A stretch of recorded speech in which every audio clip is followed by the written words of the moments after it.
aking pangalan. Ay, naku. Anyway, sir, nandito na ako. Gusto ko na rin po ang kamustahin. Kamusta na po kayo ngayon? Okay na.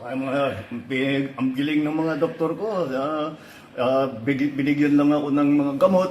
At saka patuloy pa rin yung aking antibiotics. Pero okay na ako. In fact, nakapag-EDC meeting na kami nung Lunes with most of the cabinet. So, I'm back in, pero medyo nagtatampo sa akin yung mga doktor ko. Kasi sinasabi nila, wag muna. Sabi ko, hindi ko naman pwede pagantayin lahat ng mga nangyayari. So, tinuloy ko na lang. And tomorrow, I have some meetings in the office. And tuloy-tuloy na. Pero sir, nabanggit sa akin ni Sec Dave, meron daw kayo napaniginipan. No. Parang may namimiss yata kayong food.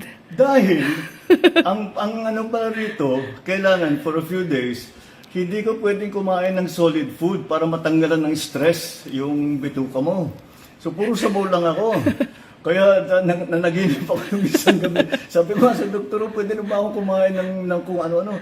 Kasi nanaginip ako, nakakain ako ng steak. Yun lang ang iniisip ko.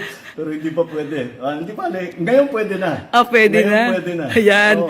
Good Kanina news na yan. kumain na ako ng hamburger. Ay, na.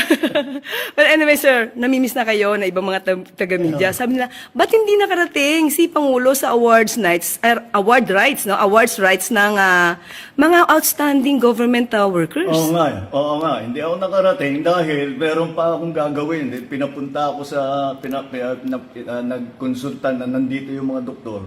Nagkonsulta sila para tignan na talagang maayos. Kasi nga nagrereklamo sila na dapat magpahinga ako. Sabi ko, hindi ako pwedeng magpahinga. Hindi ako kasama dyan sa mga pahinga.